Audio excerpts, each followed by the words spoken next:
മനുഷ്യന്റെയും വിജയം അവർക്ക് ഉമ്മ നൽകിയതല്ലേ. ഒരു ഉമ്മ അവർക്ക് ജന്മം നൽകിയില്ലായിരുന്നെങ്കിൽ ആണുങ്ങളുണ്ടോ? നമ്മൾ എന്ത് മേന്മയാ പറയാ? നമ്മുടെ മേന്മ ഒരു ഉമ്മയില്ലാതെ ഇല്ല. നമ്മുടെ മേന്മ ഒരു ഉമ്മയില്ലാതെ, ഒരു പിതാവില്ലാതെ ഒരിക്കലുമില്ല. നമ്മൾ ആരായാലും നമ്മുടെ പിതാവിനോളം, നമ്മുടെ ഉമ്മയോളം അവരോടൊപ്പം ഒരിക്കലും നമ്മൾ എത്തില്ല. നമ്മൾ എത്ര വലുതാണെങ്കിലും നമ്മുടെ ഉമ്മ അതിലും വലുതാണ്, നമ്മുടെ ഉപ്പ അതിലും വലുതാണ്. ഇതല്ലേ ഇസ്ലാം പഠിപ്പിച്ചത്? ആ ഉമ്മയുടെ കാലിന്റെ ചുവട്ടിൽ സ്വർഗമാണ്. സഹോദരിമാർ, ഗർഭിണികളായ പെണ്ണുങ്ങളുണ്ടാവും ഇവിടെ നമ്മുടെ നാട്ടിലൊക്കെ. അവർക്കൊക്കെ അല്ലാഹു സുഖപ്രസവം നൽകട്ടെ, അവർക്ക് സുഖപ്രസവം നൽകട്ടെ. ഞാൻ ഇന്നലെ ഒരു സ്ഥലത്ത് സൂചിപ്പിച്ചു, സുഖപ്രസവം എന്ന് പറയുമ്പോഴും നമ്മൾ പറയുമ്പോൾ, ആ വാക്ക് പറയുമ്പോൾ അത് സുഖത്തിലല്ല പ്രസവിക്കുന്നത്. അവർക്ക് നല്ല വേദന ഉണ്ട്, അവർക്ക് നല്ല വേദന ഉണ്ട്, നല്ല വിഷമുണ്ട്. സിസേറിയൻ അല്ലെങ്കിൽ നമ്മൾ പറയും സുഖപ്രസവമാണ് അല്ലേ. പക്ഷേ എത്ര സുഖമുണ്ടെന്ന് ഓരോ ചോദിച്ചാലേ മനസ്സിലാവുള്ളൂ. അത്രയും വേദനയിലാണ് അവർ പ്രസവിക്കുന്നത്. ആ പ്രസവിക്കുന്ന വേദന, സഹോദരിമാരെ, നിങ്ങൾ അനുഭവിക്കുന്ന ആ വേദനയ്ക്ക് പകരം പടച്ചതമ്പുരാൻ പകരം നൽകിയത് എന്താണെന്നറിയോ? നിങ്ങളൊരു ഉമ്മയായി മാറിയിരിക്കുകയാണ്. നിങ്ങളുടെ കാലിന്റെ താഴെ സ്വർഗമാണെന്നല്ലേ അള്ളാഹു പറഞ്ഞത്. നിങ്ങളുടെ കാലിന്റെ താഴെ സ്വർഗം. എപ്പോ? നിങ്ങളൊരു ഉമ്മയായി മാറുന്നതോടുകൂടെ. പോരെ, പുരുഷന്റെ കാലിന്റെ താഴെ സ്വർഗം എന്ന് പറഞ്ഞിട്ടില്ല. വാപ്പ മോശക്കാരനായത് കൊണ്ടല്ലാതെ. അൽ വാലിദു ഔസതു അബ്വാബിൽ ജന്ന, father is A middle door of ജന്ന, ഓഫ് പാരഡൈസ്. സ്വർഗ്ഗത്തിന്റെ മധ്യവാതിലാണ് പിതാവ് എന്ന് പുണ്യ നബി സല്ലല്ലാഹു അലൈഹി വസല്ലം. ഇൻഷിഇത, നിനക്ക് വേണമെങ്കിൽ നീ എടുത്തോ, അല്ലെങ്കിൽ വേണ്ടെങ്കിൽ നീ ഒഴിവാക്കിക്കോ.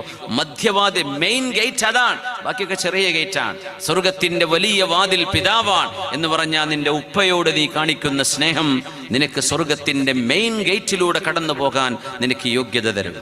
ആയത്തിലേക്ക് തിരിച്ചു വരികയാണ്. ബിസ്മില്ലാഹിർ റഹ്മാനിർ റഹീം.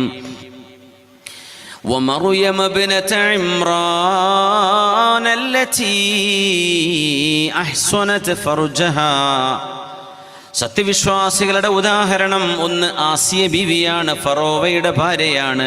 രണ്ടാമത്തേത് യേശുക്രിസ്തുവിന്റെ ഈസാ നബി അലൈഹിസ്സലാമിന്റെ ഉമ്മയായ മറിയം ബീവിയാണ്. എന്താണ് മറിയം ബീവിയെ കുറിച്ച് പറഞ്ഞത്? അല്ലതീ അഹ്സനത് ഫർജഹാ. ആ ശരീരം കൊണ്ട് മറിയം ബീവി റളിയല്ലാഹു അൻഹ വ്യഭിചാരം ചെയ്തിട്ടില്ല, ഒരിക്കലും വ്യഭിചാരം ചെയ്തിട്ടില്ല.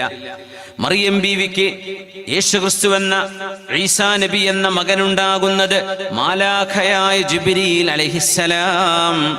ചരിത്രപ്രകാരം 14 വയസ്സ് അല്ലെങ്കിൽ 15-16 വയസ്സ് മറിയം ബീവിക്ക് പ്രായമായപ്പോൾ മാലാഖ റൂഹ് ഊതി കൊടുത്തതാണ് ഈസാ നബി അലൈഹിസ്സലാമിന്റെ ജന്മത്തിന് കാരണം എന്ന് പഠിപ്പിച്ചപ്പോ ജൂതന്മാർ ആരോപിച്ചു. ജൂതന്മാർ പറഞ്ഞില്ലേ മറിയം ബീവി അഭിസാരികയാണ്, മറിയം ബീവി വ്യഭിചാരം ചെയ്തവരാണ് എന്ന് പറഞ്ഞു. മഅദല്ലാഹ്, നമുക്കത് പറയാൻ പോലും പാടില്ല. പക്ഷേ ഖുർആൻ പറഞ്ഞു, അല്ല, ഈസ നബിയുടെ ജന്മം ഒരു അത്ഭുത ജന്മമാണ്. ഒരു ബയോളജിക്കൽ ഫാദർ ഈസ നബിക്കില്ല എന്നത് സത്യം തന്നെയാണ്. അതിനെന്ത് കുഴപ്പം? ആദം അലൈഹിസ്സലാമിന് ഒരു ബയോളജിക്കൽ ഫാദറോ ബയോളജിക്കൽ മദറോ ഇല്ലല്ലോ. ആദം നബിക്ക് അച്ഛനുണ്ടോ, അമ്മയുണ്ടോ, ഉമ്മണ്ടോ, ഉപ്പുണ്ടോ? ഇല്ലല്ലോ. എന്നാൽ മറിയം ബീവിയുടെ മകൻ ഈസ നബി അലൈഹിസ്സലാമിന് ഒരു ഉമ്മയുണ്ടല്ലോ, ഉപ്പയല്ലേ ഇല്ലാത്തത്? വല്ലാഹു അലാ കുല്ലി ഷൈഇൻ ഖദീർ. അല്ലാഹു എല്ലാം നിർവഹിക്കാൻ കഴിയുന്നവനല്ലേ. അല്ലാഹു അങ്ങനെ പടക്കാൻ കഴിയൂലേ? ഹവ്വാ ബീവി റളിയല്ലാഹു അൻഹ ആദം നബിയുടെ ശരീരത്തിൽ നിന്നാണ് ഹവ്വാ ബീവിയെ പടച്ചത് അല്ലേ. ആദം നബി ഉറങ്ങിക്കിടക്കുമ്പോ ആദം നബി അലൈഹിസ്സലാമിന്റെ വാരിയലിൽ നിന്ന് ഒരു വാരിയൽ എടുത്തിട്ടാണ് ഹവ്വാ ബീവിയെ പടച്ചതെന്ന് ഹദീസ് വളരെ പ്രസിദ്ധമാണ്. എന്ന് പറഞ്ഞാൽ ഹവ്വാ ബീവിക്ക് ഒരു മെയിൽ ഒറിജിൻ ഉണ്ട്, ഒരു പുരുഷ ഒറിജിൻ ഉണ്ട്. വാപ്പാന്ന് പറയല്ല, പക്ഷെ ഒരു മെയിൽ ഒറിജിൻ. ആദം നബി ആണല്ലേ, ആ ആണിന്റെ ശരീരത്തിൽ നിന്നല്ലേ. അപ്പൊ ഒരു മെയിൽ ഒറിജിൻ, ഫീമെയിൽ ഒറിജിൻ ഉമ്മണ്ടോ? ഇല്ല.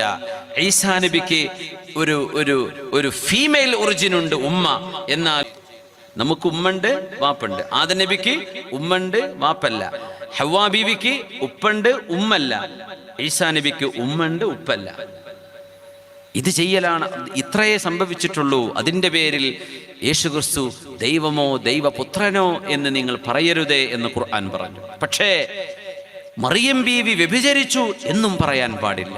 അതൊരു അത്ഭുത ജന്മമായിരുന്നു. പടച്ച തമ്പുരാന് കഴിയാത്തത് എന്താണ്? അതുകൊണ്ട് വമറിയം ഇബ്നത ഇംറാൻ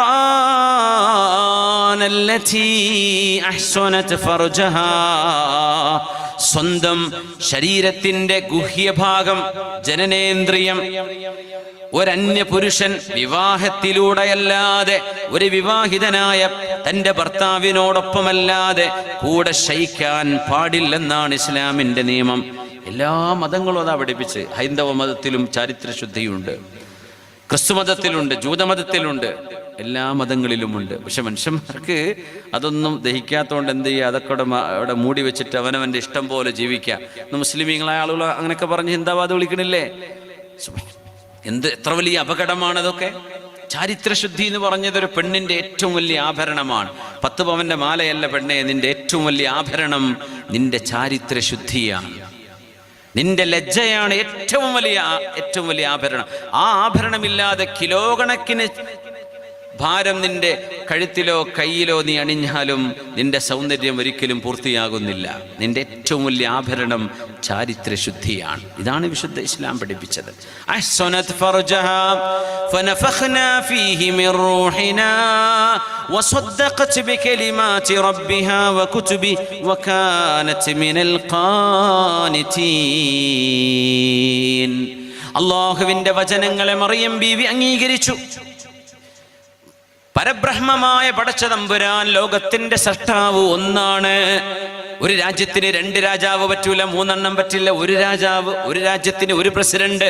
പ്രപഞ്ചത്തിന്റെ സൃഷ്ടാവ് ഒന്ന് എന്ന് മഹദിയായ മറിയം ബീവി വിശ്വസിച്ചു. വകാനത് മിനൽ ഖാനിതീൻ.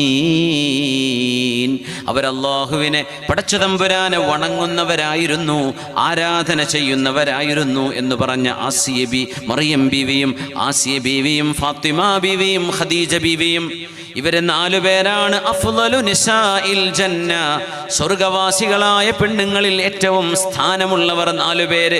ഒന്ന് ഹബീബിന്റെ ഭാര്യയാണ്, നമ്മുടെ ഉമ്മയാണ്, ഖദീജത്തുൽ കുബ്രാ റളിയല്ലാഹു അൻഹ.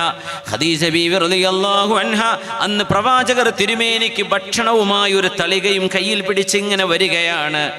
ആ ഭക്ഷണത്തളികയുമായി വരുമ്പോഴേ ഖദീജ റളിയല്ലാഹു അൻഹ വീട്ടിൽ നിന്ന് പുറപ്പെട്ടു. ബീവിയുടെ വീട്ടിൽ നിന്ന് ആർക്കാണ് ഈ ഭക്ഷണം കൊടുക്കുന്നത് എന്നറിയുമോ? ലോകത്തിന്റെ ഗുരുവിന്. ആ ഒരു ജീവിതം നിങ്ങൾ ആലോചിച്ചിട്ടുണ്ടോ മുഅ്മിനെ? പ്രവാചകർ തിരുമേനി ആദ്യ വിവാഹം കഴിക്കുക. നബിക്ക് എത്ര വയസ്സ് ആദ്യ വിവാഹം കഴിക്കുമ്പോൾ? 25 വയസ്സ്. ഖദീജ ബീവി എന്ന പ്രവാചകരുടെ ഭാര്യയ്ക്ക് എത്രയാ വയസ്സെന്ന്? 40 വയസ്സ്.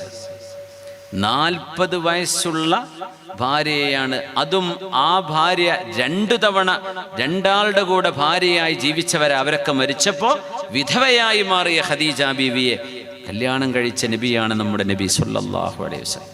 പിന്നെ നബി ആയിഷ ബീവിയെ കല്യാണം കഴിച്ചില്ലേ, സൈനബ ബീവിയെ കല്യാണം കഴിച്ചില്ലേ എന്ന് പറഞ്ഞ് ഒച്ചപ്പാടുണ്ടാക്കണ്ട.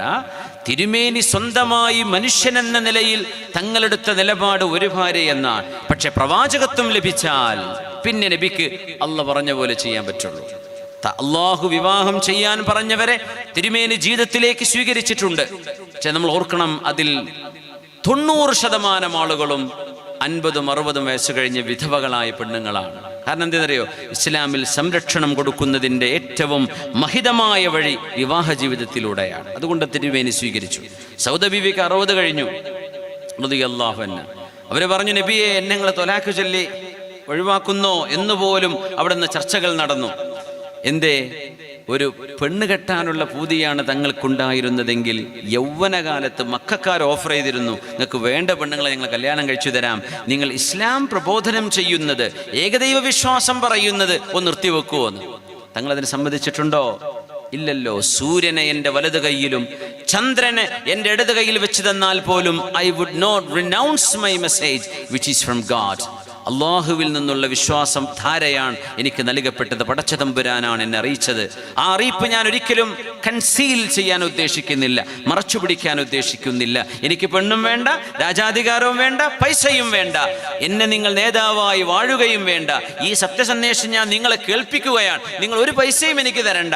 ഞാൻ നിങ്ങളിത് അറിയിക്കുക മാത്രമാണ്. നിങ്ങൾക്ക് വേണമെങ്കിൽ സ്വീകരിക്കാം, അല്ലെങ്കിൽ തിരസ്കരിക്കാം. ഇതാ തിരുമേനി പറഞ്ഞത് സല്ലല്ലാഹു അലൈഹി വസല്ലം. ഖദീജ ബീവിയാണ് ആദ്യത്തെ മുസ്ലിമത്ത് എന്ന് നമ്മൾ ഓർക്കണം. ലോകത്ത് പ്രവാചക